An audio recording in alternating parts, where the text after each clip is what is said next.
You're listening to Ka-Pow, the pop culture podcast. Comics, television, movies, and more. If it impacts fan culture, we have something to say about it. And now, your hosts, Jordan, Cliff, and Seth.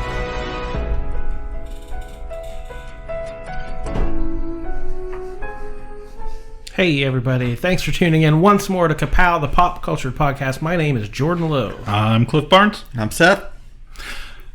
And we're not the only ones here. We have a guest. Welcome. Hi everybody, it's Justin Lowe. I'm back again, and once we get into the episode, I'm sure you'll all know why I'm back again. From outside the bunker, he's calling in from a secured line on the Great Lakes area. So since the last time you were on the show, you've made some changes, I think. Yeah, we after 20 some odd years in the Columbus area, we picked up everything and moved to the west side of Cleveland. So it's a lot different, but it's all the same stuff. So we're enjoying it. Well, we're talking Disney tonight. Specifically, D23 just happened. That's right. And when we have Disney questions or we're headed in the Disney direction, we know who to call. Our first phone call is to Justin Lowe. That's right. I had two surprises this week before we get into all of that. One, we had a sweet comment on YouTube. And two, we're on YouTube. Yeah. I was shocked. And we've had views on YouTube. A website people use and go to. Yeah. So, from now on, every episode that comes out is also going to be on YouTube. Hopefully. In a perfect world. It'll have all the same show notes. And it's cool when we break it down into, we're talking about streaming at this point or movies at this point. You can click right on it if it's the timestamp. So if you want to skip... I don't know why you would, but if you want to skip, or maybe you skip forward to listen to your favorite part first. It's not about skipping the parts you don't like. It's about getting to the part you like. So, yeah, it's going to have links. It's going to have show notes, and it's on YouTube. It's on YouTube. What more do you need? Yeah. We had a comment on one of the videos already. Yeah, Mr. Terry W. Irvin II. We appreciate you commenting. Now, a little bit of behind the scenes, we kind of record our shows in bunches. So we can't always reply to the comments as they come in. So we may have seen your comment yesterday, or we may have seen it like 3 weeks ago. So we appreciate the comments. Don't stop commenting, maybe because we don't reply on air. We're not the dueling ogres. We can't be on top of this stuff like they are. That's right. Mr. Irvin is an author. He writes fantasy and sci-fi novels. You can check him out at www.irvin-author.com, ERVIN-AUTHOR.com. Yeah, I ran into him down at the River City Artists Festival. He has been coming to those for many years. Yeah, he had a booth down there. So I stopped and introduced myself. I didn't expect him to really honestly know who I was. But yeah, I stopped and I was talking to him. And then Brandon from the Dueling Ogres came over. He'd just gotten there, I think. He was over there with his daughter. And I talked to both of them for a little bit and chatted for a little while. And then, I don't know. I think maybe he prefers YouTube to the podcast format. That's one thing I don't know is how are people... I mean, we at the end of every show, we say, check us out on this, that, and the other. But we really don't know how you get your podcast. Do you listen to them on your phone? Do you listen to them in the car? So, yeah, we'd love to know. Comment. Let us know where you hear our podcast, what we should be focusing more on. Your preferred way of consuming your entertainment. Yeah, because it's possible that somebody has something out there that maybe we're not on that we don't know about. Yeah. So, as crazy as it sounds, we're not on top of everything. Yeah. So let us know if we're not on whatever, and we'll try. But Mr. Irvin's latest series of novels, it's the Monsters, Maces, and Magic series. That's what's known as Lit RPG. So it's a prose novel, but it's starring characters. I thought it meant it was lit. I did too. Fame, That's Yeet, it is lit. That's very all, hip. That's all the slang I know. I just used it in one sentence. But yeah, if you're a role-playing fan, it's taking those types of characters and telling a story. You're not rolling dice. You're actually listening to the story being told. So, yeah, his books are everywhere in print, like Amazon, Barnes & Noble. You can find them. He's got audiobooks on Audible and iTunes. So you can find him just about anywhere you find the printed word. That's right. And we appreciate your listening. And also, old Jesse. I think Jesse watches some of us on YouTube every once in a while. But he was saying the other day, he made a comment, messaged us, and made a comment that he was actually had to listen at regular speed to one of our shows. That's the ultimate compliment. It really is. Yeah. He slows down for a minute. So as long as we takes it all in. I think as long as we keep doing like musical shows, yeah, we got him there. Yeah, he can't dance fast enough to keep listening to it at high speeds. So we absolutely appreciate everyone that listens to us, and especially if you comment and let us know your thoughts on it as well. So thank you very much. And now on with the magic. I only hope that we never lose sight of one thing, that was all started by a mouse. This is where the early planning is taking place for our so-called Disney World project. Mary Poppins, practically perfect in every way. As you can see on this map, we have a perfect location in Florida. Hello, I'm Michael Eisner. We call it Epcot. I'm Mary Poppins, y'all!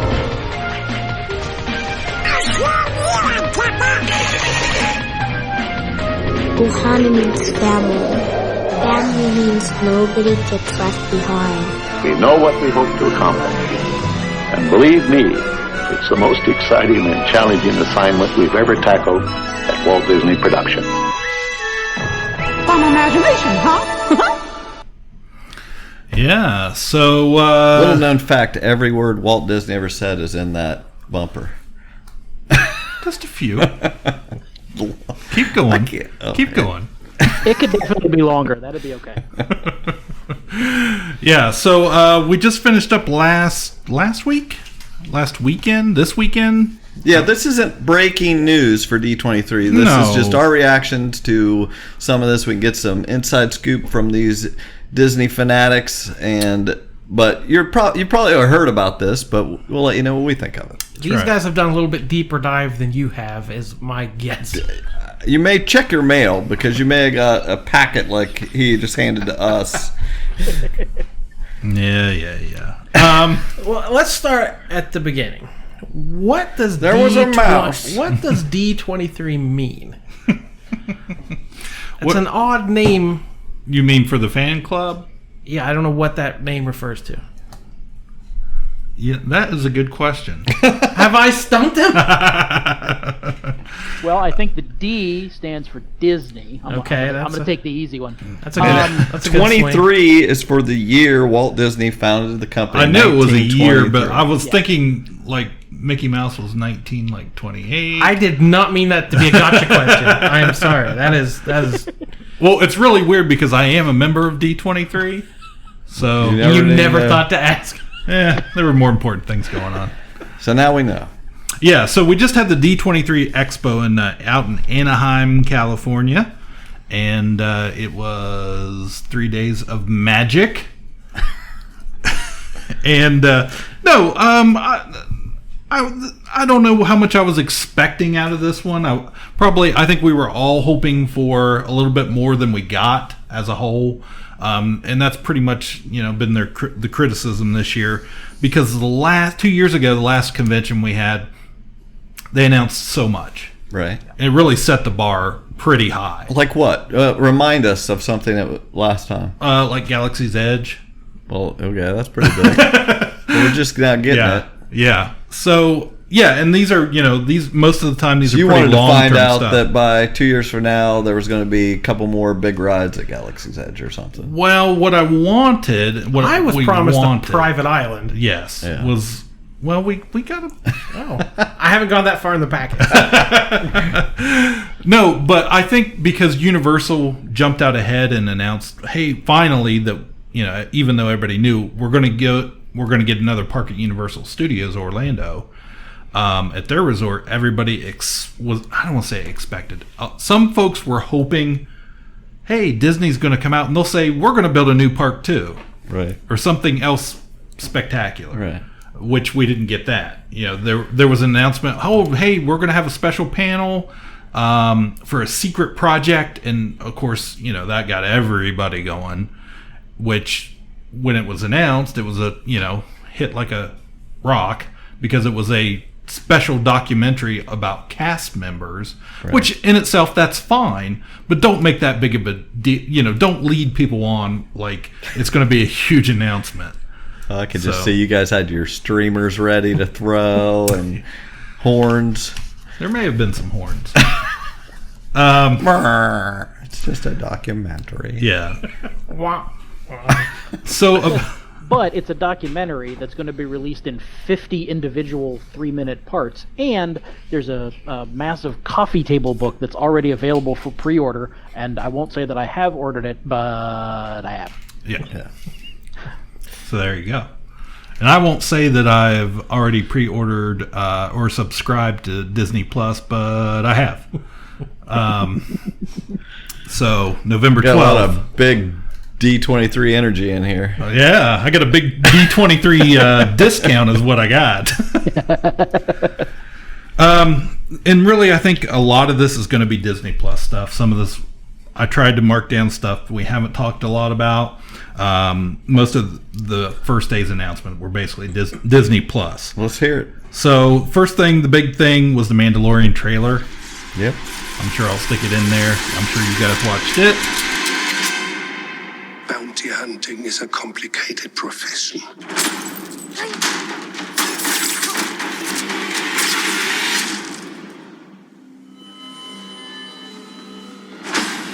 Don't you agree? It's good. It's going to be I believe a first day available. Yeah, November 12th. Yeah. I was really impressed. I thought it looked high quality. You had me at Werner Herzog.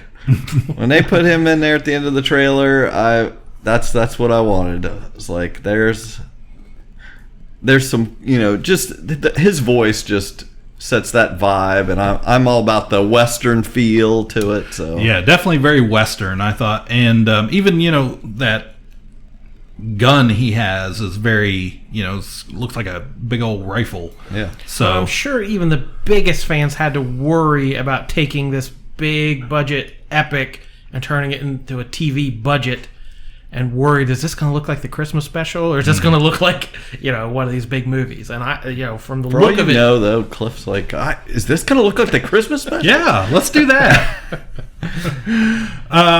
Yeah, so I thought it looked very cool. I was a couple little things. I thought that was IG-88.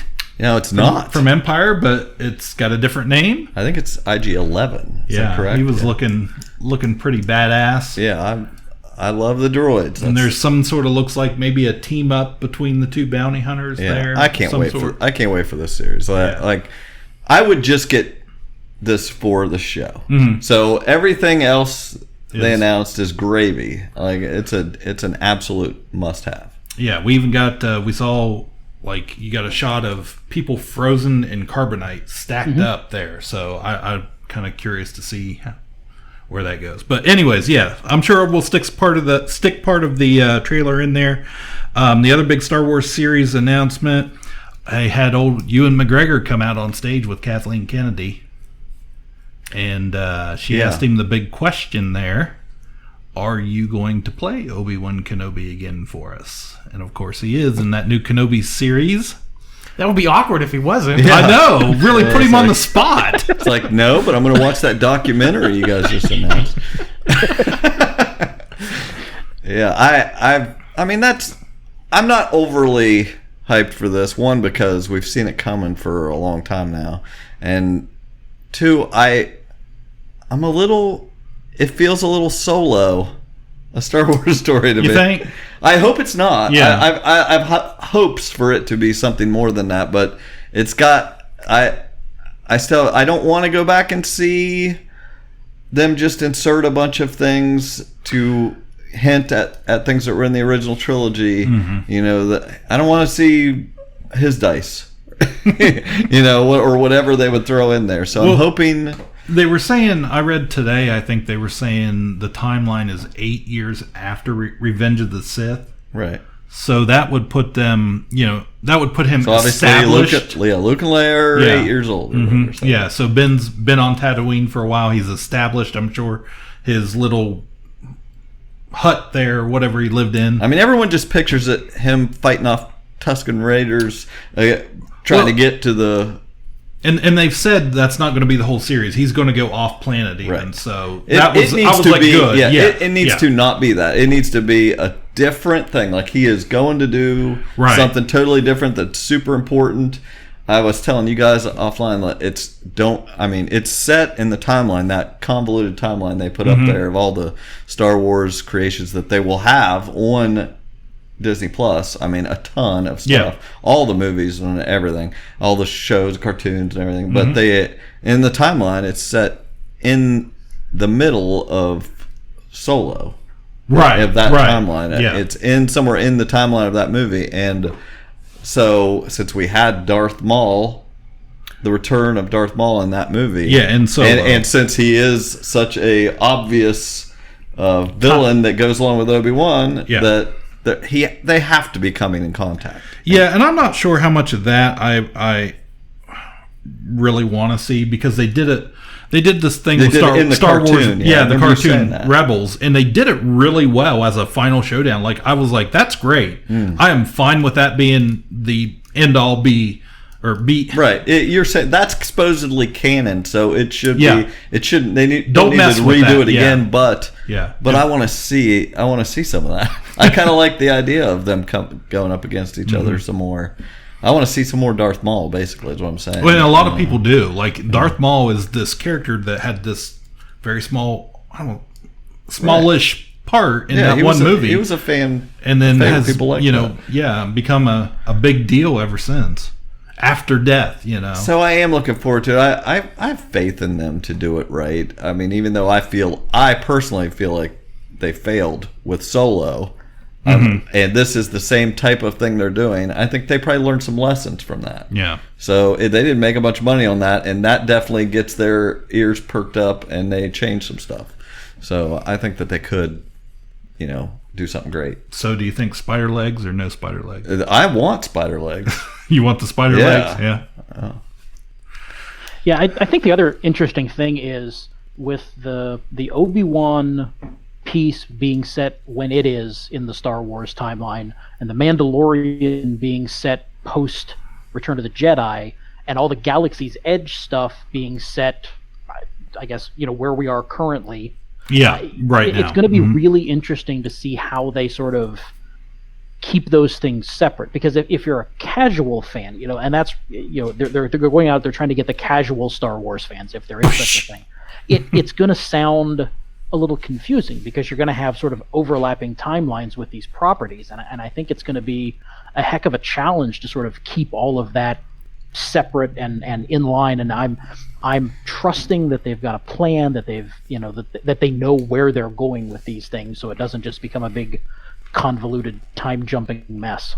Yeah, I actually hadn't even thought much about that, but yeah, that would be a when problem. You have that many different things going on at once. I mean, if you make a mistake, if you have something that doesn't match up right, I mean that's a quite. They're spinning a lot of plates here that I hope they can pull it off, because people are going to want that to work. The serious fans, I am going to want to see that things are in distinct timelines. Right. If they're going to the point of saying Mandalorian is that far in the timeline, it needs to make sense why that is a reason. So because the Mandalorian is set so far ahead. So other announcements, Disney Plus shows. We got the big announcement of Ms. Marvel is getting her own show. Moon Knight and She-Hulk. Now that was very exciting. That was pretty cool. You guys are huge Marvel fans. Are these characters that very excited that it's somebody different that we haven't done before. Well, when I first started reading comics, got into the Avengers, it was within just a few issues She-Hulk became a member. And for those that don't know, yes, this isn't them trying, as you were telling me the other day, a lot of people you saw online, people are not happy. Oh, of course, a girl Hulk, they've got to do something. It's the social justice warriors inserting feminism. Yeah, the comments, somebody shared some of the worst of the comments, and it was like, okay, I'm okay with it as long as there's nothing feminist about it. It's like, what do you want?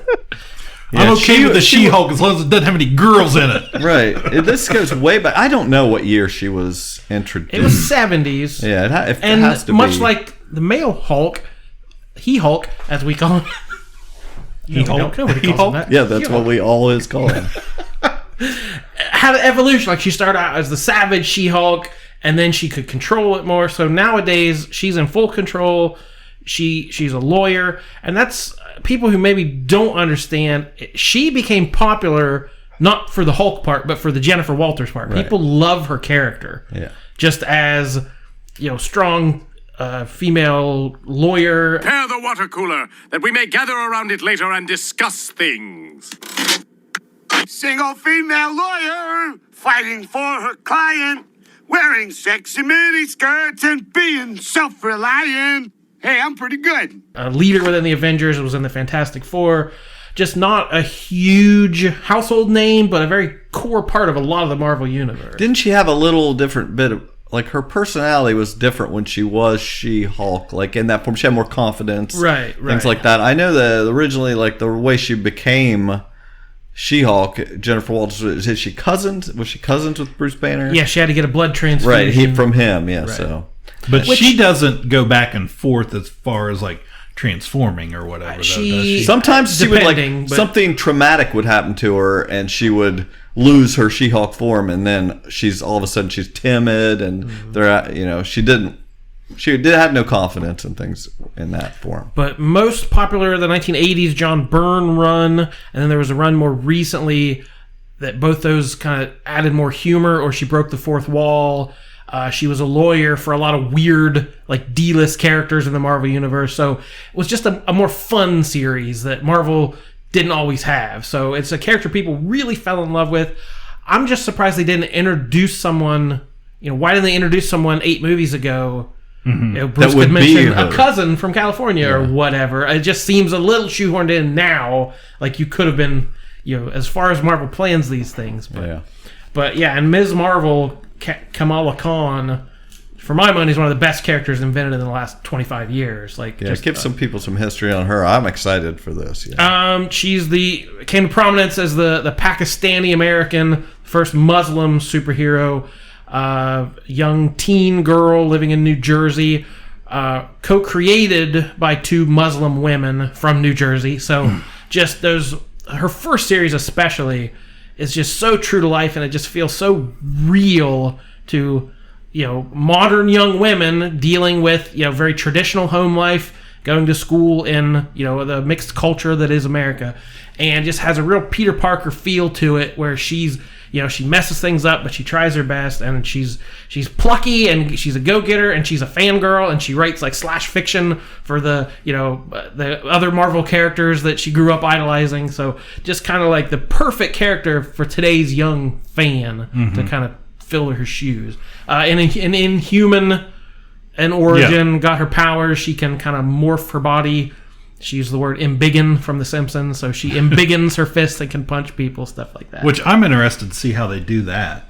Like, is that going to look weird on a TV show? I wondered if any of these were animated when I first saw the list. Yeah. They're all live action, as far as we know? Yeah, as far as we know. Yeah, so... Yeah, they're definitely going to have some CGI in there. And I had seen, like, I think it was the next morning after the announcement, I was on, like, Yahoo News or something. That was the one, of course, they wrote the article about, Ms. Marvel. And I made the mistake reading through the comments. And it was the same thing. It was just immediately, why do we need Marvel Comics to have a religious character none of the other superheroes have religion, and immediately I'm like, Daredevil, Magneto was Jewish. I'm just naming. What about from the X-Men? Kitty Pryde. Yeah. There's only one God, ma'am, and he doesn't dress like that. Yeah, so I was just get over it. I don't know a lot about Moon Knight. I know he was Jewish, but yeah. I mean, I've read a couple in the Mark Spector. He was kind of one of those characters whose continuity is a mess, and so they've kind of retconned that he has multiple personality disorder. So he sometimes believes himself to be a taxi driver. He's a billionaire playboy. Like, he has several different... I'm going to have a personality disorder where I'm a billionaire playboy. That would be That's sweet. a good one to have. I know. He got this... some trouble in Egypt and became the Egyptian god Khonshu. Was sort of... he became his emissary on Earth or something. So there's some supernatural ties to it. And there's always running through the background, okay, is this really happening, or is he imagining this? Is he going out and beating people up because he's crazy, or because he's doing the will of this Egyptian god? So there's always that through line of, is this really happening, or is it all in his head? Right. Interesting. I will definitely be watching all of these shows, trying them out. Yeah, and we already knew about WandaVision, but we got some details on that.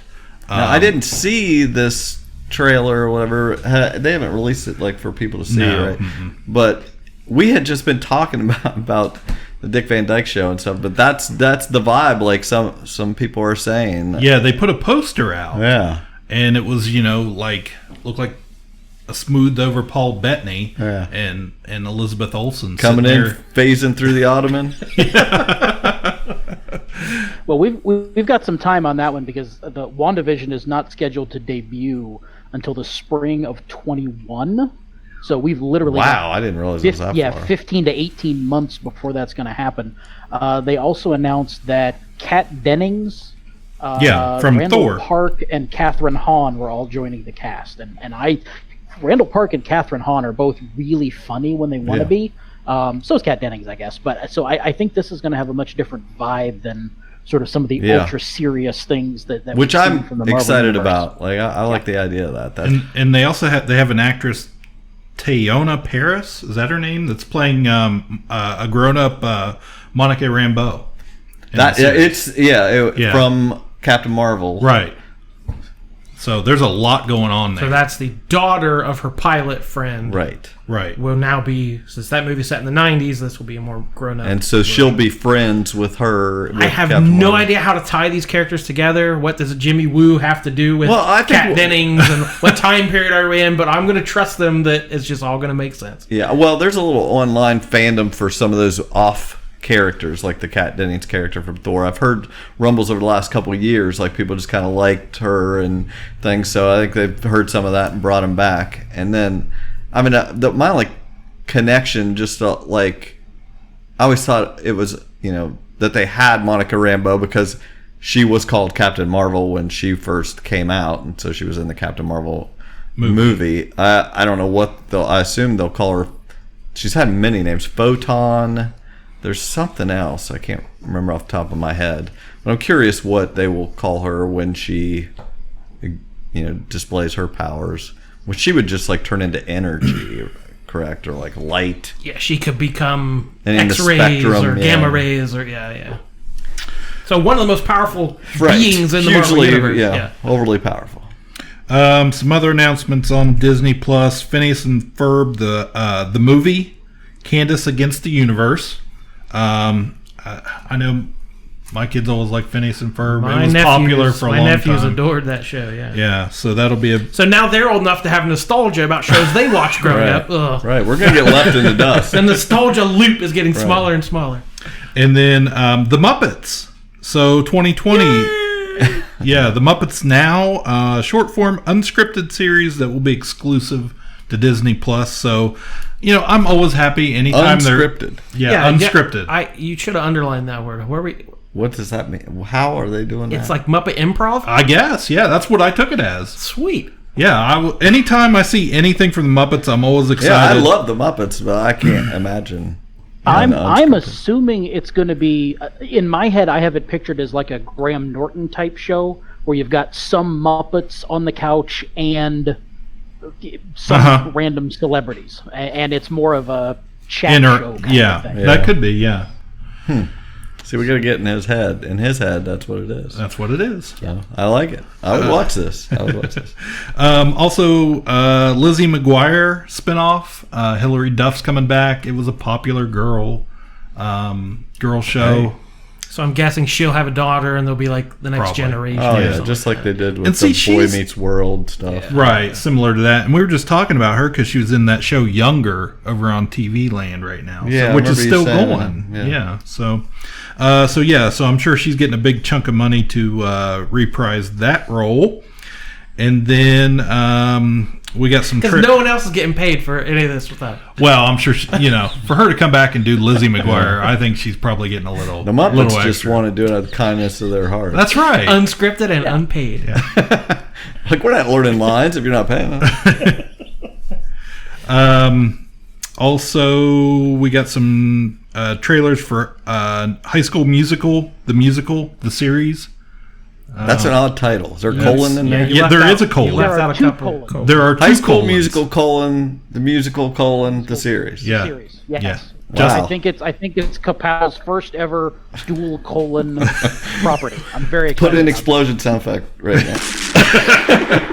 Yeah, it's really setting the bar there. We already talked about The Mandalorian, Lady and the Tramp, the live action. I watched this trailer and it was terrible. Yeah.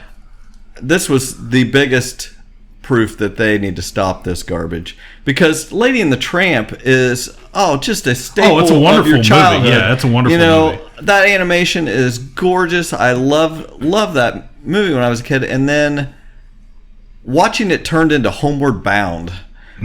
Just every movie is a talking dog movie right now. Mm-hmm. And A Dog's Journey, A Dog's Way Home, Art of Racing in the Rain, and this is just another one. This is like, let's see if we can get these two dogs in an alley and get them to fall in love with each other. We'll rub some peanut butter yeah, exactly, on their gums. It's like, whatever.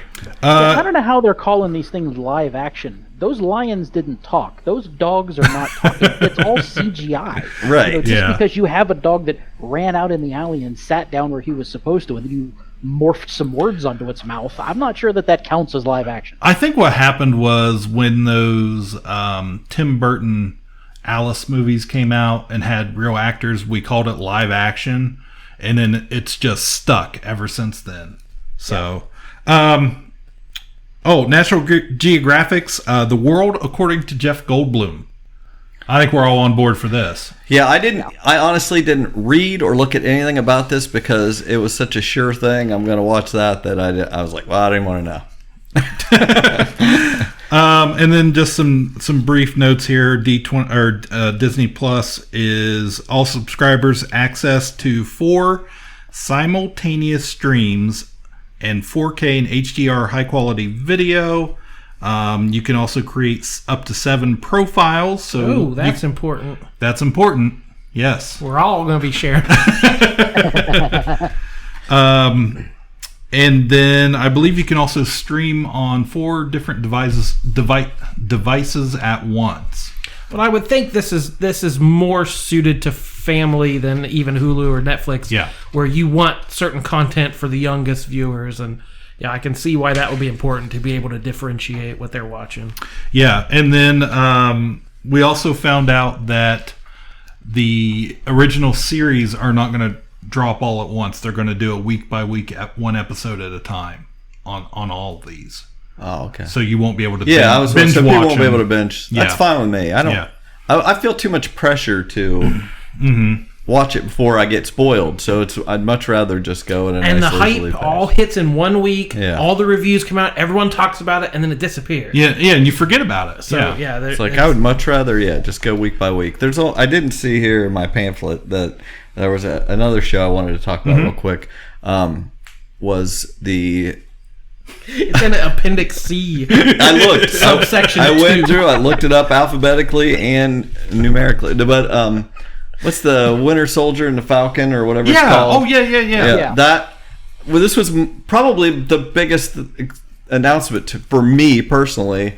Was I'm into the idea of this show because I'm such a huge Cap fan, but when I saw the announcement of U.S. Agent, I was just I can't believe that they are doing it, that I didn't think of it and wasn't complaining, why aren't they doing this? Like, I mean, didn't you get that same vibe? Like, wow, this is such a great idea. As soon as they announced it, your first thought was, really? And then it's like, that makes perfect sense. If Steve Rogers isn't Cap, they're going to fill that role. And that just makes so much sense. It's something so obvious we should have figured it out. But and there's obviously going to be some sort of cross connection between some of those, because Wyatt Russell is listed on the IMDb page for both Falcon and the Winter Soldier and WandaVision. Cool. Obviously those are going to live in the same universe, and whether we're going to see crossovers or whatever, who knows?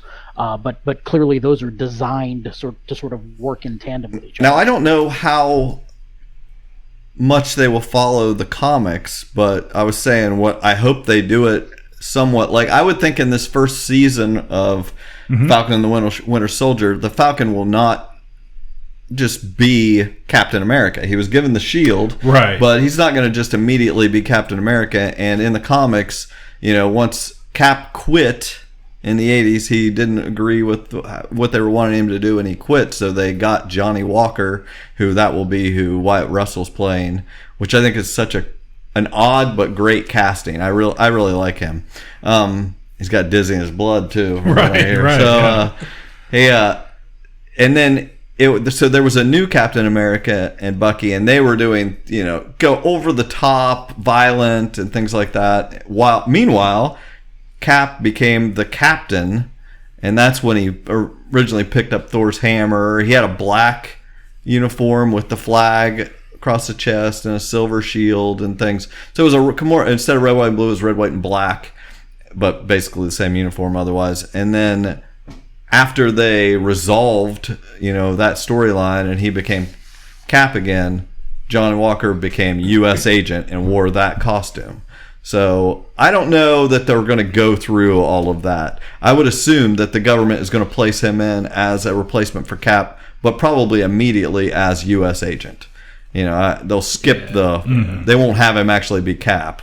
They'll have him be U.S. Agent, and there will be a clash over who's representing the American values here, and then eventually they'll get to a place where Falcon becomes Cap. But I'm excited about the storyline because we got a poster, right? We got a little glimpse of Falcon in his new Captain America uniform. That was just what I saw, was just a thing right out of the comics. It was just a picture, like whatever you shared to us, I think. No, it was Anthony Mackie, and Bucky had shorter hair. Yeah, Bucky had shorter hair. I haven't seen that. Yeah. The only thing I had seen was somebody shared a picture, and it was straight out of the Sam Wilson Captain America comic. I mean, years ago. That's what the uniform looked like in the picture I saw, though. Okay, was it looked like it was out of the comic? I assume don't think he's going to start out like that. That's something you wait and like reveal later on. He shows up last episode in that or something. And I wanted to mention real quick, they've also announced with WandaVision, it's going to tie into, the Scarlet Witch is going to tie into the new Doctor Strange movie, which is titled the multiverses of madness. Yeah. They're trying to, they did that a little bit at the end of Endgame, but they're trying to finally get across just how powerful she is. Right. And I would assume somewhere down the line they'll do the House of M storyline and stuff where she'll just go berserk.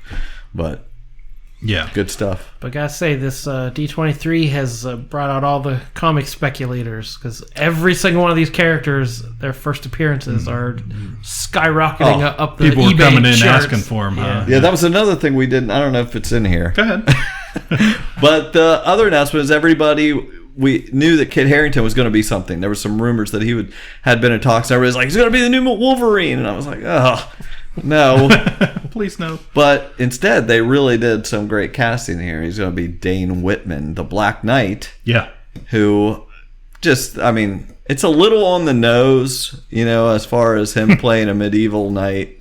But I think it's still cool. I like him, and I like that character. Again, that Dane returned in right around the time I started reading, but I'd wanted to pick up one of his second appearance. I shared you guys a cover the other day. It's one of my favorite covers, and I've been meaning to pick it up for the last year or two because it's always around $50. It ain't $50 no more. Yeah, if you want to buy affordable comics, pick a character that has not appeared in a movie yet. Right. But I do have to admit, in our three-way chat, we were talking about all this and Wyatt Russell, and I realized it's Kurt Russell's son. Yeah. I thought, did he name his son after his character from Tombstone, Wyatt Earp? I was like, oh no, he didn't. So I made a joke. I can't wait for Captain Ron Russell to show up and I was like, I need to put in a D-list Avengers character. And I almost typed Black Knight before this announcement came out. I was like, that's I'll put Dr. Druid. So like, you blew it. Me thinking, what's a character they'll never put on screen? Right. Black Knight. No, a day later he's announced as a starring Game of Thrones celebrity. Captain Ron is the hero we all deserve right now. As much as you were like saying there wasn't these big announcements, like I wasn't expecting any of this kind of stuff, so I was super hyped by these announcements they had. That's why you're like, what? I'm watching a football game. What are you sending me all these notifications? I'm like, they're announcing cool things. Well, I think that's why they let off with Disney Plus too. Yeah. That was the majority of the big news was going to come out off of that. So, and before we started, Seth didn't think this episode. He thought this episode would go long because you guys would talk too much, and he has basically dominated the conversation. Yeah. I'm done. We had to get all the comic book stuff out. Right, I've got past the first page here, and I got nothing for the rest we have not turned the page in the packet yet. We're still on page 1. The last thing, Justin, I'm sure you saw this, but D23 club members and attendees are getting the first shot, signing up early for Disney Plus. They get a discount. Have you signed up yet? I'm actually not a D23 member. Wow. When it originally came out, everything was stuff in Anaheim, and I can't get to Anaheim nearly as much as I'd like to, so I've actually never signed up. So, but I'll be there when they let the plebeians in. Yeah, I did. I took advantage of it myself. It's a 3-year. I thought about it. Yeah, for 3 years you get Disney Plus for less than $4 a month. So it cost me about $140 for 3 years. I've already paid for it. I'm good you got for to 3 pay years. up front, though. Got to pay up front. That's a crazy deal. It's a crazy deal. It's a really great deal. Yeah. Like it was a better deal than bundling with my Hulu subscription. That's the reason I didn't do it, is because I don't have Hulu currently, and I was just going to do that bundle. Yeah, I took advantage of it. That's less than a movie at Blockbuster. But it is, that's true. And you don't have to drive there. But it's a limited time. I think it's over like September the 2nd or 3rd it goes away. So hopefully this episode will be out by then. But yeah, if you want to take advantage of that, you gotta get signed up. And then I think everybody's been saying it's about a day before you get the email or notification where you can go in and sign up for the discount. So page number 2. Actually, I had 2 more things. Go right ahead. Plus. Did you guys talk about What If? Back when they originally announced it. Yeah. Okay. Yeah. That's what I thought. Yeah, that's one of my favorite comic series. I have a bunch of those issues, and that's very exciting. It's animated, so that's cool. Yeah. And the other one, there's a Forky Asks a Question series, which it sounds like just a bunch of shorts, which that could be interesting. Yeah. There's a Christmas movie with Anna Kendrick and Bill Hader. And Noel. I generally don't like Christmas movies, but I think those two are just sarcastic enough to pull it off. And he's twice as tall as her. Yeah, so that'll look funny. But there's a new one called Monsters at Work. It's animated. Aisha Tyler and Ben Feldman from Superstore. Apparently, he graduates from Scare School the very day that Monstropolis decides to switch from screams to laughter, and so he has to. It's like I think she plays his mom, so he has to find his way in this brave new world that he's not ready for, because all he's wanted to be since he was a little tiny monster was a scarer. And is this animated? This is animated. Yeah, it's animated. So I really like those two. So I think that's going to be that's got potential to be really fun. Yeah. I think they announced John Goodman and Billy Crystal are going to have some small parts in it. They're going to reprise their original roles with that. So so there's going to be a lot of Disney Plus coming at you. Plus the movies, the series, the National That's Geographic on the later pages. Yeah, okay. That's the plus.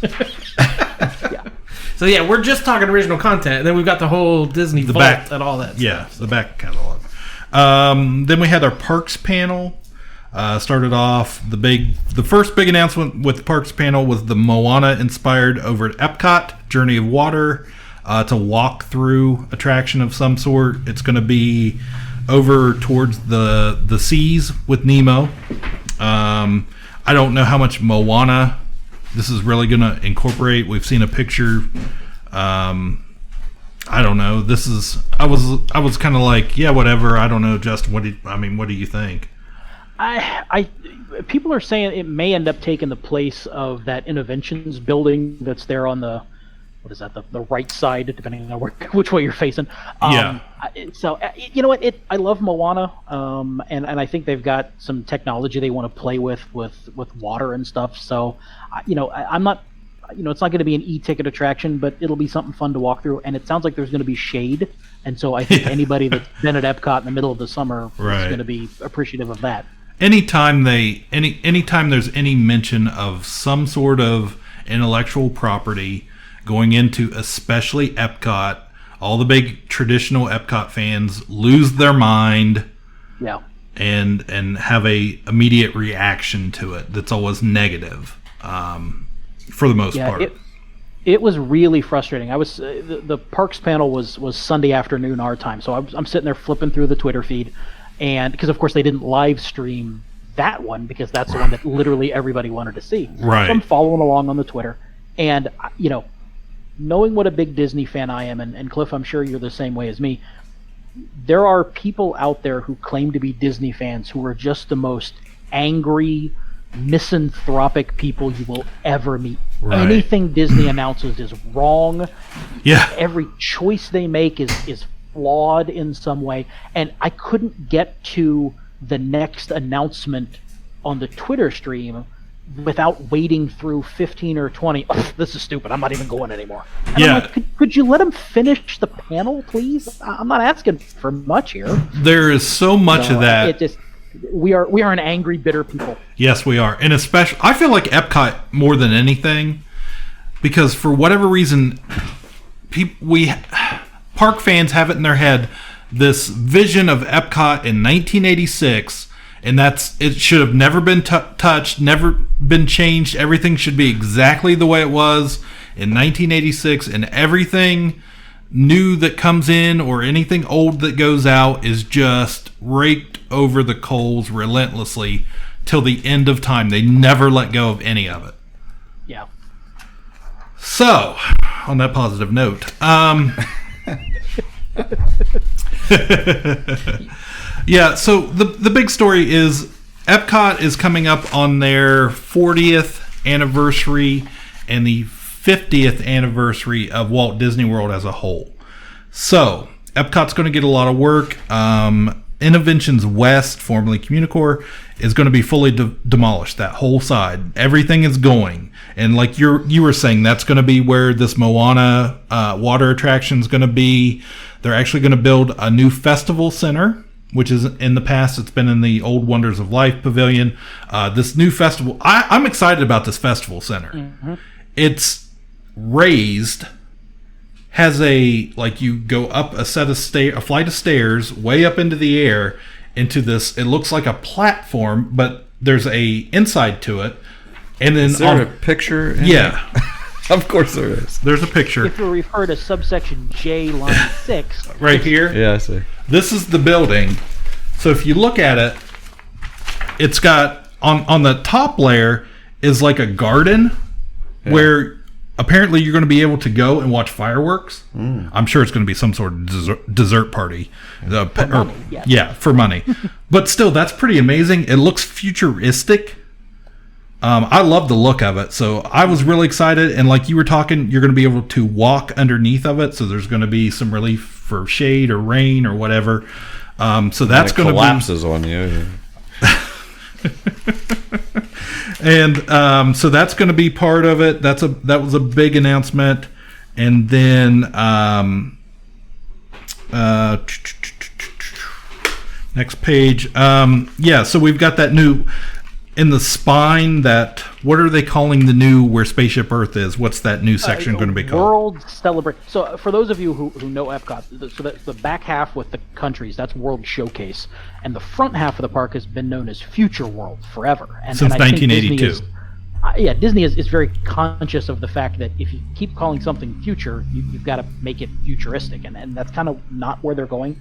So they've renamed Future World. They've broken it up into 3 separate, they're calling them neighborhoods. So that sort of central corridor from the entrance through the golf ball, sort of down that main aisle is called World Celebration. No idea what that means. Right. The stuff on the west side, the Land Pavilion and the Seas Pavilion, they're calling that World Nature. Yes. That's sort of that the focus of that. And then the stuff on the east side on your left as you go in. So and we'll get to it, but the new Guardians coaster and Mission Space and Test Track is World Discovery. So that's sort of their focus on science and technology and those sorts of things. Yeah, so it's definitely, as the park as a whole is going to be different, but still the same in a lot of ways. And everybody's going to throw fit, and they're still going to call it Future World for the next 20 years. Just like they still call it MGM Studios. But we're also getting over in World Showcase, it looks like they're building some sort of island for the new fireworks show. This year, in the next few weeks, we're going to get the last Epcot Illuminations. It's been around for 20-some years. A favorite for a lot of people. And then they're going to replace it with a show called Epcot Forever here in a couple months. Which is going to be Epcot Forever is only going to last for about a year. And it's going to focus a lot on, just like it says, Epcot Forever. Yeah, he's doing the Wakanda Forever. But it's going to be a lot of nostalgic music from the pavilions, the original pavilion music from Universal Energy and Imagination and World of Motion, things that aren't there anymore. And then we're going to get this new show with this brand new thing in the middle. They used to send out that world globe out in the center of the lagoon there, but now it looks like it's going to be a permanent island. And it is called what, Justin? The new one is called Harmonious. Yes. They're saying it's going to be the largest nighttime spectacular in company history.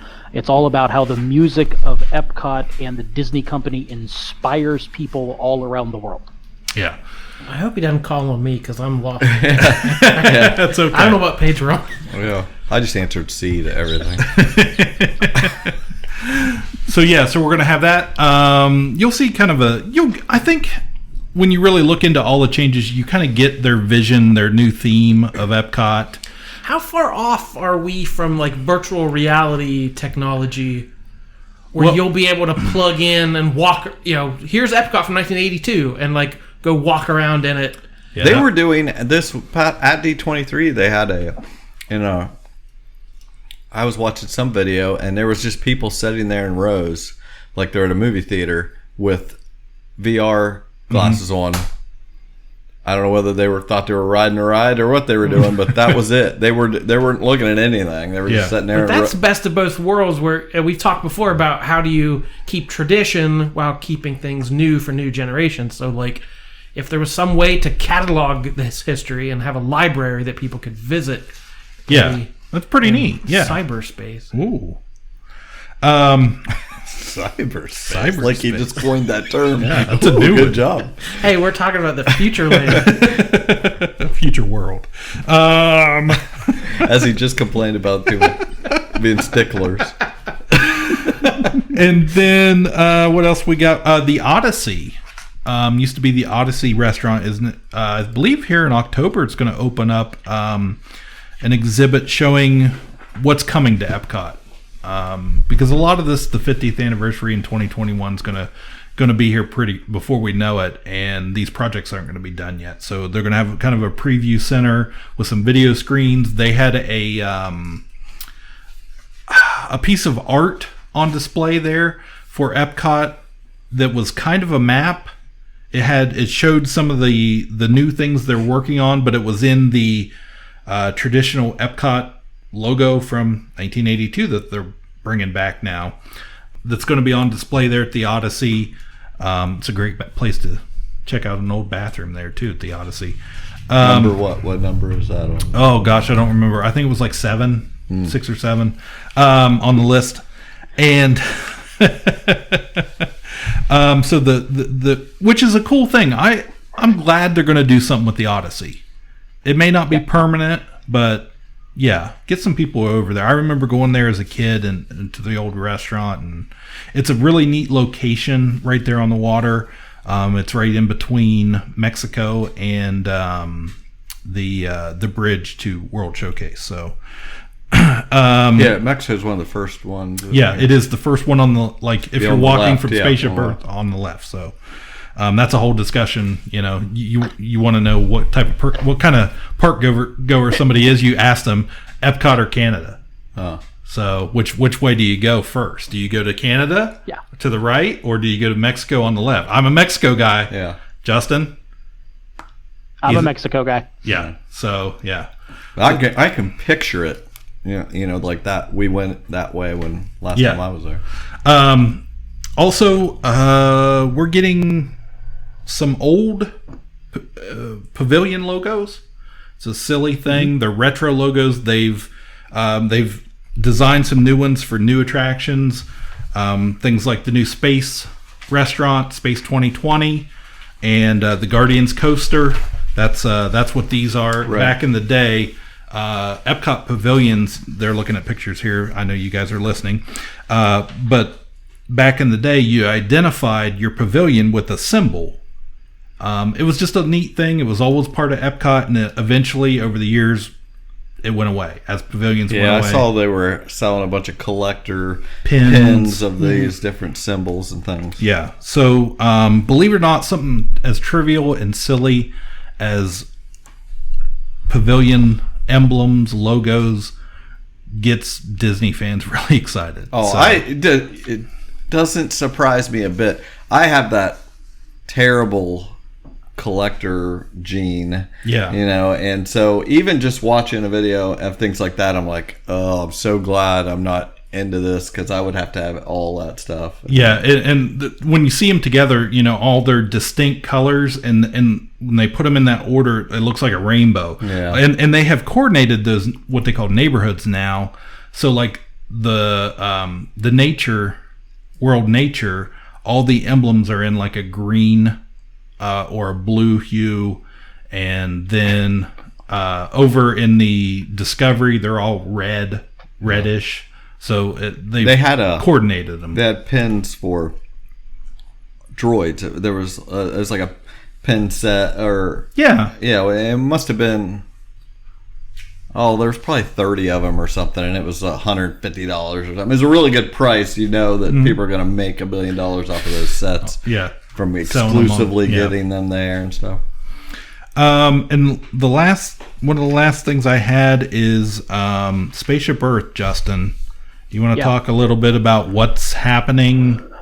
So Spaceship Earth, or the golf ball, forever and a day, the theme of that ride has always been communication, and it sort of traces the development of written and spoken communication. You know, we were cavemen and we were painting stuff on the walls, but then when we moved, we left all the art behind, and then, you know, the Phoenicians developed language, and then we got to the printed word, and then we got to the digital age, and that's been fantastic.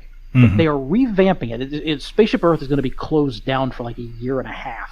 They're going to replace all the track, because it's got the original 82 track in it. But they're changing the focus from communication to storytelling, with that being the sort of theme that's going to bring everybody together. So we know we can communicate, but what is it that we communicate? Well, we tell stories, and this theme of storytelling now is going to be the new narrative, and it's going to be what ties the whole thing together.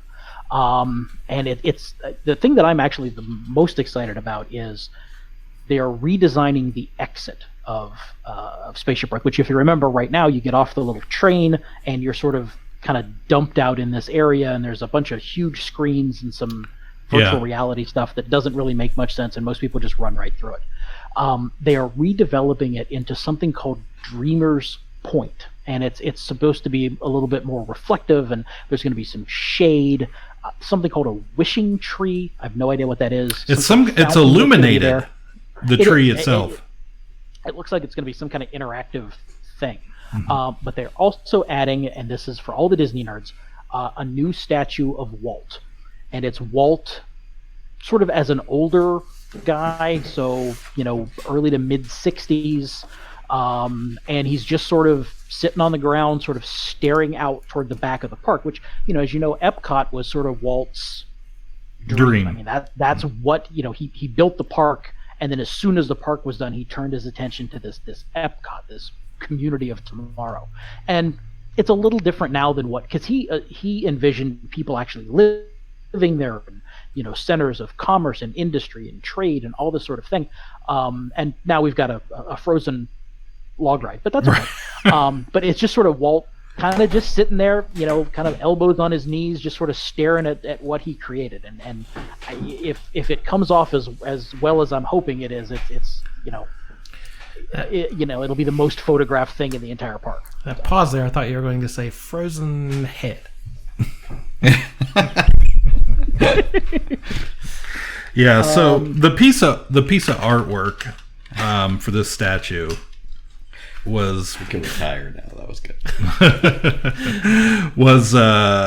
It took me back a little bit. Like, I really like it, the concept art for this. And it looks like it's going to be accessible, possibly. We'll see. But at least in the picture, it looks like, you may be able... He's sitting there on the steps, and you may be able to... Is that life size? Like, can you guys sit next to him? Or is it like Lincoln Memorial? It's like giant. Well, I think it's... I'm hoping it's 30 feet tall. That he'll rise up and... He's going to tower over Spaceship Earth. But yeah, I mean, this is getting some criticism because, like we said, people are like, oh, this isn't Walt's dream. It never was. This isn't what Epcot was supposed to be. Well, this is the Epcot we got. And this is, in my opinion, is long overdue. You can interpret that different ways. It doesn't mean that he's looking out and he's like satisfied. Yeah, I like the idea of, like, as they're talking about communicating and telling the evolution of how things are going to change. Like, he might be looking out, still waiting for as it transforms constantly over the years. He will always be watching and enjoying the metamorphosis of his dream. And I love that this section of the park, they're talking about lush gardens, that wishing tree. There's going to be a new fountain because they're going to tear out the old Fountain of Nations, which is, a giant fountain. It's been there since the beginning. But they're going to put in a new fountain with some water and color effects, kind of a world of color like they have out in Anaheim. That's going to be there. And then this amazing statue. I love this. And like you were talking, just the simple fact that Epcot has no shade. That park, I mean, on a hot day is just, it will fry you. And they're putting all this greenery out in the front of the park. They're transforming it as we speak. They're adding green space to it. They're going to return the original fountain that used to be in front of Spaceship Earth. They're adding back the crystal or whatever spires to it right now. It's going to be done soon. I love the fact that today's Imagineers, I think one of the biggest criticisms they get is not respecting the past of the parks. They're always, new stuff. Well, we're getting new stuff, but they're bringing back a lot of old inspiration in the new stuff, and I love that.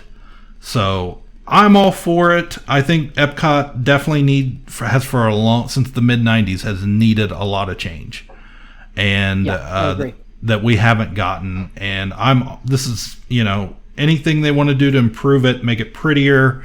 I used to tell my wife when we were walking into Epcot all the time, I love to look at it. I love the feel as I walk in because I hear that music and it takes me.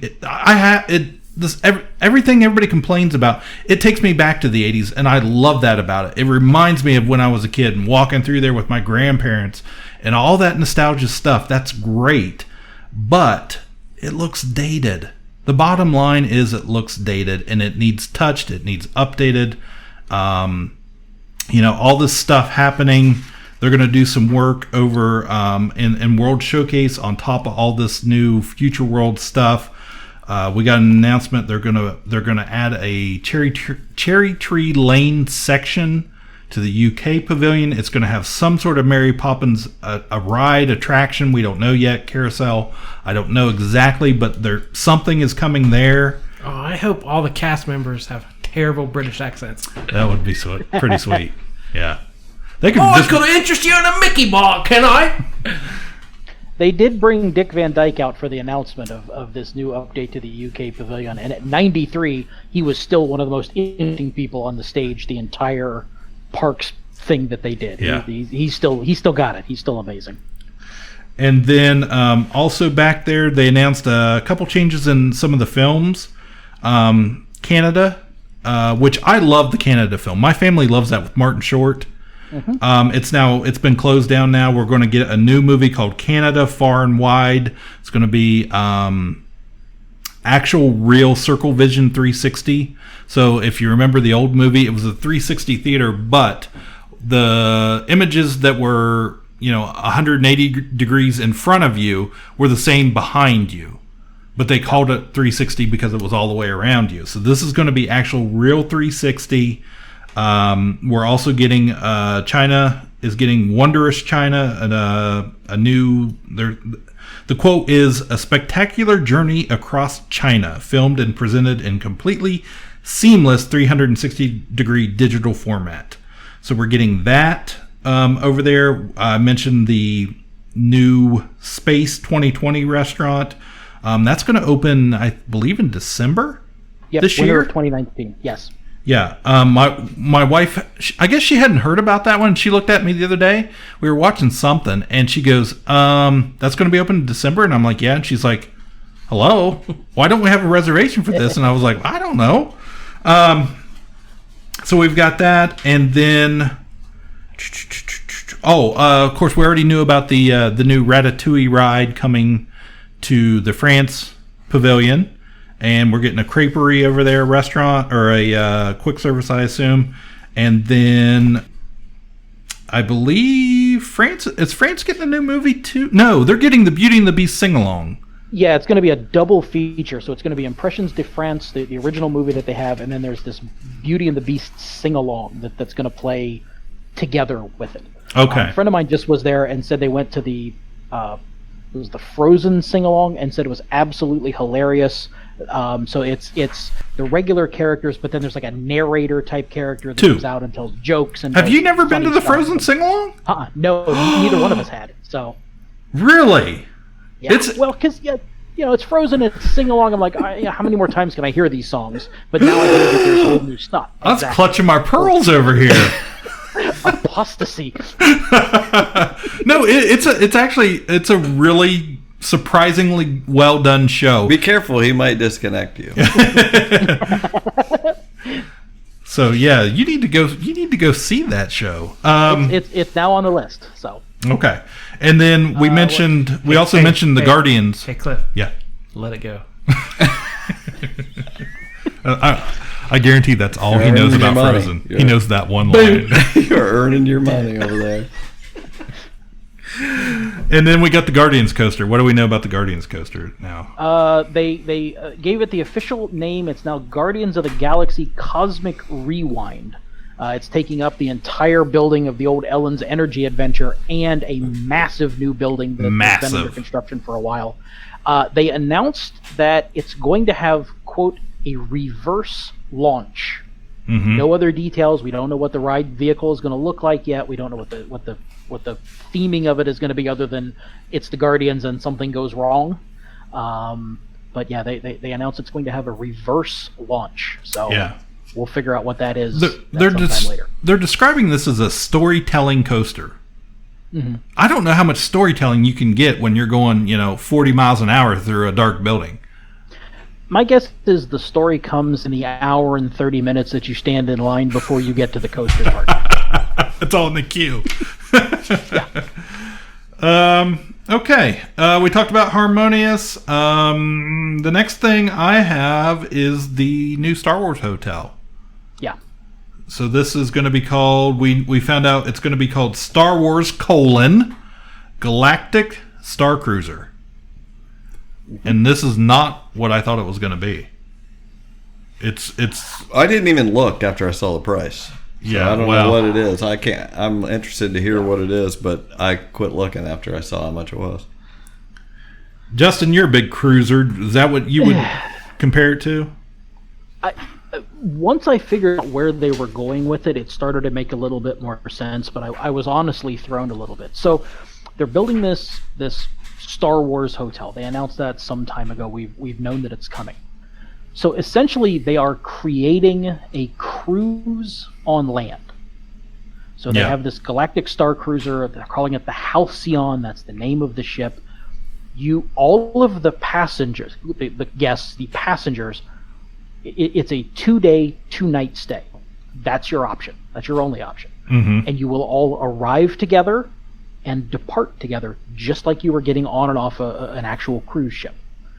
So you show up at the hotel, you park your car in the parking lot or whatever, and then there's some sort of pod that launches you from wherever you are in Florida up into space to this Galactic Star Cruiser, where you check in and you're taken to your cabin. All of the windows are screens that are going to show you wherever you are in the voyage that you're taking. The place is going to be filled with characters, the crew, your fellow passengers, etc., and every interaction that you have with them, according to Disney, is going to affect the story of your cruise. Now, we heard that about the other thing, though, and it didn't turn out to be quite that in-depth. Well, they're saying you're only going to go to Batuu, Star Wars Galaxy's Edge, one time on this during this program. Your port day. Yeah. Mm-hmm. Whatever. I lived there for that amount of money. That's what I found strange. I was like, one time? Anyway, go on. I'm sorry. Yeah, so there are going to be like onboard activities of some sort. The one that they teased was that both kids and adults alike are going to be able to train with a lightsaber and one of those little remote snitch droid things that shoots lasers at Luke in A New Hope. That would be a way to like help with the overcrowding if half the people who go there are locked in a room they can't get out of. Yeah, it's like you guys have to stay inside. Kind of what it sounds like. Yeah. So you can go in. They said you could go into the working areas of the ship and take over the controls, and they kind of tease that if you know how the lasers on the thing work, that might come in handy because something is going to go wrong, and I'm kind of curious to see how that's all going to work.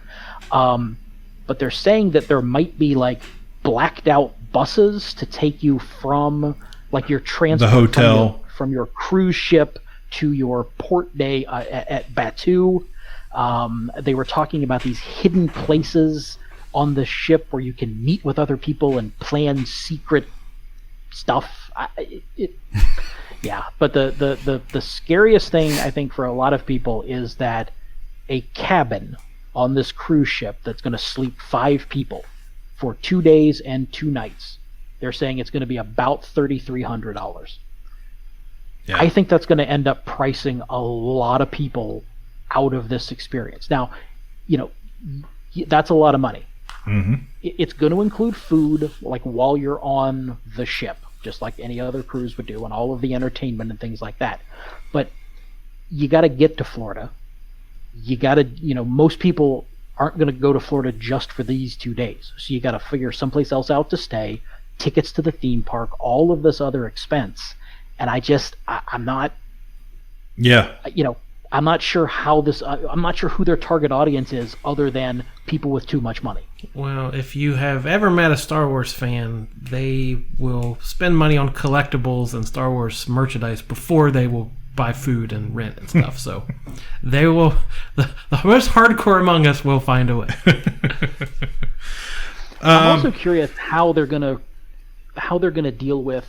So you're on your 2-day cruise and you have your port day at Batu. Yeah. So you're going to take all these people to Batu, but everybody who's just there at the park is going to be in Batu too. So are you going to be like separated from those people? I think you're going to be in a group. I think you're going to be in a group and probably some sort of guided tour, doing some special things and getting probably front of the line access to, the attractions and that type of thing. Yeah. So that's my guess too. Yeah. We also, I know we talked a lot of Marvel stuff, but we haven't talked about Avengers Campus coming to, here in the States, it's coming to over to the Disneyland Resort, where we already have the converted Tower of Terror into Guardians Mission Breakout's going to be part of this land. It's going to come in 2 phases, they're saying now. Going to get that Spider-Man attraction in phase 1, and as well as the Ant-Man. The web thing. Yeah. They've already got. I've seen merchandise already in the parks for this stuff. I saw that stuff. There's just shirts and things. And, yeah. So we're getting the Spider-Man attraction. It stands for something. Web stands for something. I've heard it 5 or 6 times. Worldwide Engineering Brigade. There you go. There's a PIM test kitchen too. Yeah, which they're talking about. I think it's going to be like really big. They showed a really big pretzel that's been enlarged, or different things that have been shrunk. Embiggened. Isn't that kind of crazy though to think of that? Like that Hank Pym is famous enough to make it float an entire land. Yeah, like I can't even fathom that. That blows my mind. Says visitors can expect to encounter Black Widow, Ant-Man and the Wasp, Doctor Strange, Guardians of the Galaxy, and Iron Man, as well as superheroes from Wakanda and Asgard. So the phase 2 is going to include some sort of Avengers ride, which looks to be partly like we were talking about. You were talking about people sitting in some sort of ride vehicle with like VR headsets or something on. They're talking about that. Could be part of the new Avengers ride. We're just speculating at this point, but that's going to be, you're going to board a Quinjet. Is going to be your ride vehicle for a epic adventure to Wakanda and beyond. So that's going to come down the line. We don't have dates yet for any of that. And Florida is still barred from the Marvel stuff. Yeah. Due to their Universal Studios contract. That's correct. Due to Isaac Perlmutter selling the theme park rights back in the day to keep them afloat. So, yeah. As of right now, no Disney World. And then, I don't know, I mean, you being the Marvel guys you are, does that give you a little inkling? Like, hey, I want to go to Disneyland to see this when it's done. How long is this contract thing like? How long are they never going to be able to do it? There's no ending date on it. It's forever until maybe they buy it out one day, which, Universal isn't going to give that up easily. So I don't see me making the trip. Finally, let's talk about some Disney legends. New Disney legends. So this year, a few names on the list were Jon Favreau, Diane Sawyer, Robert Downey Jr., Christina Aguilera, who, if you don't know, was on the Mickey Mouse Club back in the 90s. Yeah, but are they just going to pretend that Genie in a Bottle didn't happen? Well, no. I mean, she did reflections for Mulan. They won't be playing the lyrics to that song in Disneyland, will they? I don't know, maybe. Bette Midler, Robin Roberts, James Earl Jones, and Ming-Na Wen. And then I made some notes down here. Barnett Ricci, if I'm saying that correctly, she was more than 40 years working in the parks. She was a choreographer at Disneyland, directed several of the parades. Worked at the grand opening of Walt Disney World, Epcot, Tokyo Disneyland, and she's the creator of Fantasmic, the Nighttime Spectacular show, which you can find at Disneyland. And then also Disney's Hollywood Studio in Florida. And Tokyo Disney Sea, apparently. I didn't realize they had Fantasmic. Hans Zimmer, more than 160 projects, combined total of more than $28 billion he has made for the company, 1 Academy Award, 2 Golden Globes, 3 Grammys, and a Tony Award. Legacy creating scores for Disney films, including The Lion King, Iron Man, and Pirates of the Caribbean, or Caribbean as we say. And then Kenny Ortega, who was says dancing in musicals. He was known for films such as Hocus Pocus. He did the 2014 short making of Frozen. And then he's known for High School Musical, the original High School Musical, Cheetah Girls 2, Disney Channel show, or movie, and Descendants, which is really popular right now, which is now on their 3rd movie. And then Wing Chow, which was designed multiple projects for the parks and resorts over the years. He once served as vice president of Disney Parks and Resorts for Asia Pacific Development, also executive vice president of Disney Imagineering during his tenure. So they're your new Disney legends. And then we have movies. Couple movies that they talked about. They announced Raya and the Last Dragon, Cassandra Steele and Awkwafina set to star, inspired by the culture of Southeast Asia, and the film will hit theaters in November 2020. Also Soul, which is going to be a Pixar film. I've seen the logo for this a while back. They announced some cast, plot details about it. Jamie Foxx, Tina Fey are announced as the cast, and Jamie Foxx is going to be the lead character Joe, a jazz musician and middle school band teacher. We don't know about Tina Fey yet. Daveed Diggs, I can't even talk tonight. Felicia Richard and Questlove have also joined the cast. Feature original music and a score from Trent Reznor and Atticus Ross. So that's interesting. And then we got a first look at Cruella, which is old Gwen Stacy herself. And Emma Stone, just a picture of her in costume. We knew this was coming up, slated for May 28th, 2021 release. Was it like an origin story, how she became evil? Okay. An actual live action Disney film, not a CGI film. Or I'm sure there will be some CGI in it, though. And then Black Panther 2 was announced. Kevin Feige and Ryan Coogler came out to announce that, which we had all speculated. We knew after Black Panther was such a huge hit that it was going to spark another movie. Justin, where does Black Panther rank for you? Is it pretty high? I really enjoyed it. Obviously I don't have the familiarity with that character as I do with sort of the main ones from the Avengers side of things, but I thought the movie itself was really well done. And for what it's worth, you guys talk all the time about how representation matters, and that's a huge plus for me is to have some superheroes that don't look like all the other superheroes that we've seen for most of our lives. Yeah. So I really enjoyed it, and it was funny.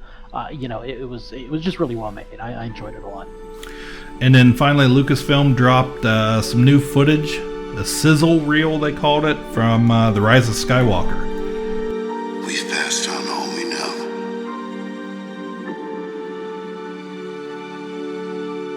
1,000 generations live in you now.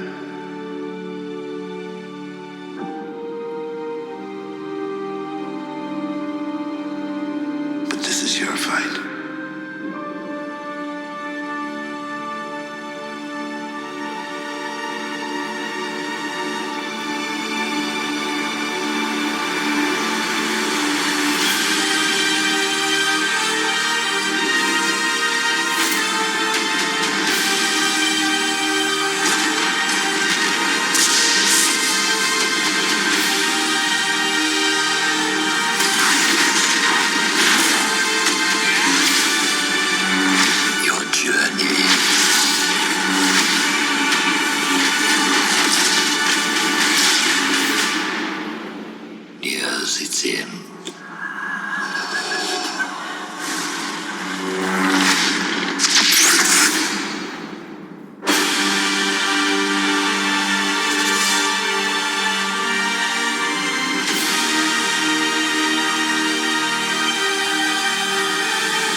What'd you think of that?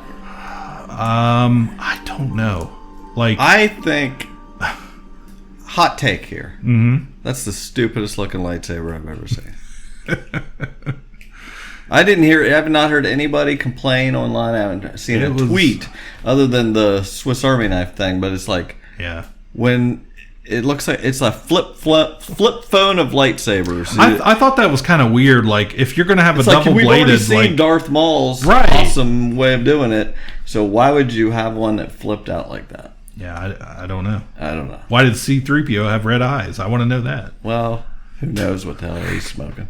But I thought that was really dumb, even though it just looks like it's going to be just a vision or whatever she's having. Yeah. So, I mean, it was it did its job. It was surprising. Yeah, I mean, it was. I'm glad I like the idea of the dark ray and if her entertaining the thought or whatever, but that was a dumb idea for a lightsaber. Mm-hmm. Sorry. Okay. Jordan? Yeah. It's just Star Wars. That's his motto. Just Star Wars. Don't get too excited. Just Star Wars. I like the new poster. Yeah. I'm super hyped for the movie. Trust me. I like the new poster. That fight scene on the water, I thought, that looks cool. It. I'm ready. Yeah. I can't wait. I'm all for that. So now that we've completed our booklet, let me grab the test. No. Yeah, I mean, it was D23. There was some good stuff. Some stuff I'm excited about. Some stuff I'm like, okay, I knew that was coming. So next year, or not next year, but the year after, in 2 years, I'm sure we'll have a boots on the ground correspondent, Justin Lowe. I'm sure he'll be out there in Anaheim for D23. He's going to sign up to become a member. So I have to talk to management about that one, but yeah, that would be nice. Anything else you want to add about D23? What did we miss? The only other thing that I had notes on here, and this isn't going to affect too many people because it's not going to come out until late next year, but for those of us who travel regularly to Walt Disney World, they are introducing something called the Disney Genie. It's a new app. I think they were a little vague on some of the details, but it's going to be, you're going to be able to use it to plan out your Disney vacation. Mm-hmm. Now, of course, the online community hates this because they hate everything. But it sounds like you're going to be able to go into this app and say, okay, I want to have an adventure day with my daughter. And it's going to give you some princess things, and it's going to give you something and some suggestions so that you can maximize the fun that you're going to have. My feeling is I'm probably not going to use it too much because I kind of know what I want to do and sort of how to, work the system to get me what I want. But there's a lot of people who don't have that knowledge or don't have me as a Facebook friend and can just ask them that. So I think it's going to be really helpful for folks who aren't, crazy Disney people who know every tip, trick, hint, and hack in the world, who just want to go to Disney and have a good time with their family. So I'm looking forward to seeing how it's actually going to work. Yeah, so they're saying also like it will possibly even schedule your fast passes if you want it to. Yep, fast passes, dining reservations, all that sort of thing. So it's and again, it's not going to come out till late next year sometime. So we'll see what happens when it happens. Right. The other big thing. My first reaction to that though, when they announced it, was I have been using touringplans.com for years, and this just seems like an evolution. I hate to say that because there are some really good people running touringplans.com that do some amazing things with crowds and predicting and lines and wait times and park planning. I love everything they do. Like, I would encourage you until this app comes out, at least, and we see what it is. If you need help planning, if you're not sure, what to do, how to schedule things, go check out, spend the $13 or whatever it is over at Len Testa's touringplans.com. Listen to his podcast, over in Jim Hill Media. It comes out every Monday. It's a great show. Len has been doing Disney podcasts for as long as there have been Disney podcasts. And yeah, I really hope that Disney doesn't take down Touring Plans with this app, because they're amazing. So yeah. Yeah, Disney's in a really weird place right now. They're having open fights with some of their fan podcasting people. There's a specific podcaster who has, quote unquote, broken some news that has turned out not to be correct, and he kind of got a little salty about it. And somebody either at Disney or associated with Disney kind of took a shot at him about being wrong all the time, and it's this weird. People are silly. Yeah, sometimes he brings it on himself, though. He does. Let's be honest. The other piece of news that I was really excited about was they finally announced the name of the 5th Disney Cruise Line ship. Obviously, there are 4 in existence now. We know that they're getting 3 new ones. Ship 5 is going to be the Disney Wish, coming out in 2022. And they did a really nice thing celebrating Disney's partnership with the Make-A-Wish Foundation, and that Disney is the largest wish granting company on the planet, 130,000 or so to date, and growing every day. But they also brought out Joe Rohde, who's an Imagineer who worked on the Animal Kingdom and a number of other things. Disney has now acquired part of one of the islands down in the Bahamas, much like Castaway Cay, their private island that they already have. But they're going to turn this place called Lighthouse Point into a second sort of private island stop for the Disney Cruise Lines, because they're not going to be able to go to Castaway Cay each and every day if they're going to end up with 7 ships. Right. And Joe Rohde's a fantastic Imagineer. He talked a lot about conservation efforts and utilizing local artists and storytellers and weavers and all this sort of thing. And some of the concept art for this place really, really looks amazing. So I'm really looking forward to that in 3 years when that ship hits the water. Mm-hmm. Yeah, and it's going to be a little larger than the Fantasy, right? The Fantasy and the Wonder, is it? Dream and Fantasy. Yeah, Dream and Fantasy. Are the new ones. Yeah. Yeah. So it's going to be a little bit bigger than those, they're saying. So, yeah, that was D23, guys. Yeah. Nice quick recap. Yeah. Got through it. Well, we definitely appreciate you joining us, helping us sort all that out, Justin. Yep, anytime. Love talking Disney. Alrighty, so that'll wrap it up for today. So be sure and check us out on all the social media regular spots, 5 stars on iTunes, and the blah, blah, blah. My name is Jordan Lowe. And the blah, blah, blah. My name is Cliff Barnes. I'm Seth. Bye forever.